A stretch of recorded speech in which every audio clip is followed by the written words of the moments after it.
Bonjour à tous et bienvenue dans cette vidéo. Aujourd'hui, on va parler de Mercure en maison 12.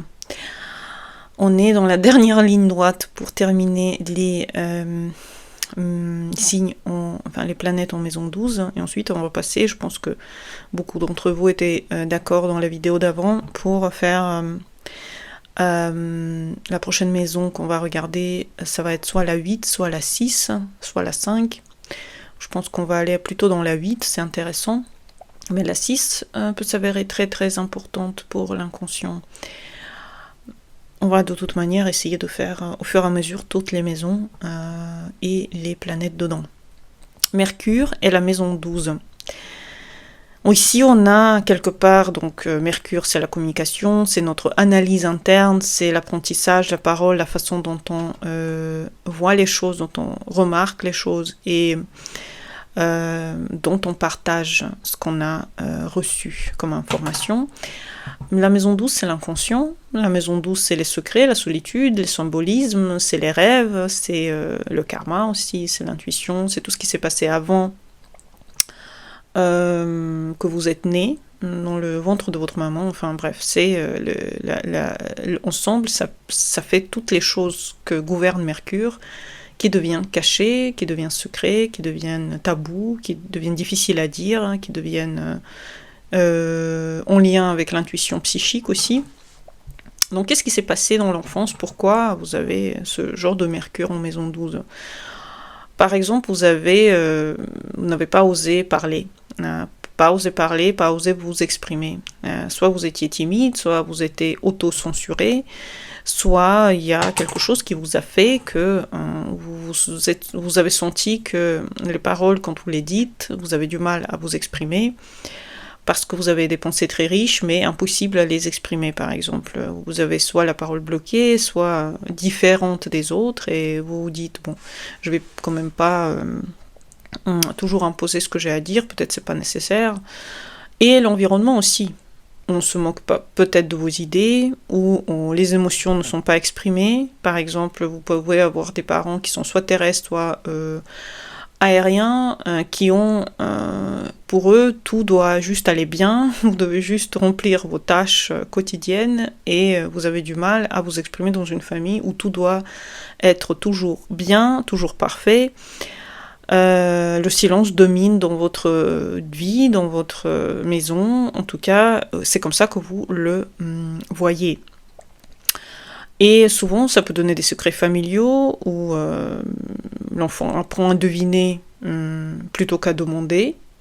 Il apprend dans ses fantaisies à construire ce qu'il peut avoir comme justement des imaginaires par rapport à sa famille aussi. Et on l'écoute peu. Donc il apprend à garder pour soi parce que tout ce qu'il dit de toute façon va être soit utilisé contre lui, soit ça va juste pas entendu. Par exemple, ça peut être un enfant qui parle peu, mais observe beaucoup. Ça peut être un enfant qui est souvent isolé.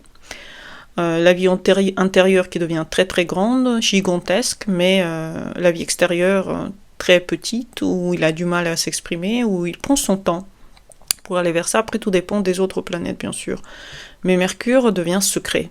Il peut avoir un perfectionnisme aussi mental, c'est-à-dire ne pas tout dire parce que s'il dit tout, ça peut vouloir dire que certaines choses sont fausses.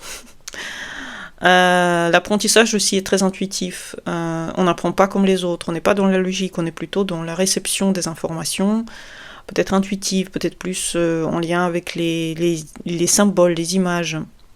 Et il peut avoir aussi manque de confiance en soi. À l'âge adulte, ce qui s'est passé et les difficultés que l'enfant il a eues peuvent se mettre dans l'anxiété, c'est-à-dire les pensées qui sont en boucle, la personne n'arrive pas à calmer son esprit extrêmement agité, elle peut avoir des difficultés à vraiment formuler ce qu'elle pense, la pensée peut être chaotique, les paroles aussi, les phrases, on a l'impression de ne pas être compris de nouveau, même quand on est adulte, de devoir nous exprimer plusieurs fois pour pouvoir nous faire entendre ou comprendre.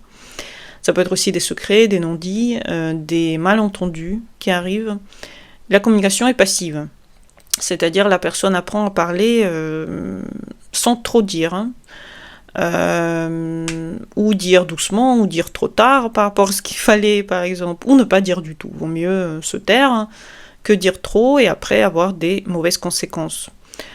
Ça peut être aussi la fuite dans l'imaginaire hein, et parfois des mensonges inconscients que la personne a. Des discrétions, des isolements intellectuels aussi peuvent arriver. On peut aussi avoir les bons côtés avec cette position, comme par exemple l'intuition verbale, par exemple. Entendre entre les lignes, comprendre ce que la personne a voulu dire, mais elle n'a pas dit, par exemple par le regard, par le langage des signes, le langage du corps. Ça peut être une médiumnité mentale aussi, ça peut être des rêves, des messages, des synchronicités qui arrivent, la personne arrive à les capter, elle arrive à les comprendre. Et le talent aussi pour écrire, pour imaginer, pour créer des mondes. Donc un bon écrivain, en fait, finalement, un bon écrivain, s'il est capable à mettre sur papier ce qu'il est en train d'imaginer. Bonne mémoire aussi inconsciente, connexion aux symboles, aux archétypes, donc ça peut être quelqu'un qui va super bien apprendre la mythologie par exemple, va la comprendre, va comprendre comment marche l'univers par exemple, ça peut être des choses symboliques comme l'astrologie aussi, pourquoi pas. Énorme empathie mentale, pourquoi pas, ça peut être capacité à sentir ce que pensent les autres ou sentir leurs problèmes, aussi la capacité à communiquer avec douceur, hein, avec soin, avec profondeur, hein. Ça peut être par exemple une personne qui devient écrivain et ou scénariste ou poète et qui aime ça parce qu'elle a passé une enfance silencieuse qui l'a poussée finalement à adopter ce mode d'imaginaire. Ça peut être aussi quelqu'un qui n'osait pas parler, jeune, mais devient thérapeute par exemple, ou guide, ou quelqu'un qui aide les autres à montrer ce qu'ils ressentent aussi. Un médium aussi, si c'est la médiumnité qui prévaut dans la vie de l'individu. Ça peut être aussi la personne qui reçoit des rêves, hein, qui note tout et qui peut-être peut devenir guide de rêve. Ça peut devenir quelqu'un qui écrit sur les rêves ou quelqu'un qui aide les autres à communiquer sur le rêve, montrer le symbolisme aussi. Ça peut être une carrière dans le soin, dans la psychologie, dans la spiritualité, les arts qui sont quelque part intuitif où la parole peut devenir guérison. Alors comment on peut bien vivre ce Mercure en maison 12 ? Déjà, il faut apprendre à dire les choses, c'est-à-dire petit à petit, même maladroitement, apprendre à communiquer. Comment vous pouvez devenir un psychologue ou un guide ou un thérapeute si vous ne savez pas exprimer vos émotions ? Donc d'abord, il faut savoir vous-même commencer à vous exprimer. Parler avant d'aller dans vos imaginaires, apprenez à parler aussi. Partagez vos pensées et ne portez pas tout sur vous, sachez vous exprimer. Écrivez pour vous libérer, c'est important, journal intime, poésie, livre, écriture intuitive, lettres, tout ce que vous voulez, vous pouvez écrire pour apprendre aussi sur vous. Qu'est-ce que vous ressentez ? Peut-être que c'est dans l'écriture que vous allez l'apprendre. Renforcer la confiance intellectuelle, donc arrêtez de croire que les autres comprennent mieux que vous et savent plus que vous, c'est pas vrai, c'est juste que vous avez besoin d'une autre façon de sortir vos connaissances de vous. Acceptez de vous tromper, acceptez que parfois les choses ne sont pas comme vous l'avez pensé, et apprenez à écouter votre intuition, c'est important, par la méditation, par la respiration, par le silence, par l'interprétation des rêves, par des rituels de connexion avec votre inconscient. Lisez des livres sur l'inconscient, c'est important, c'est grâce à ça que vous allez connecter à votre Mercure.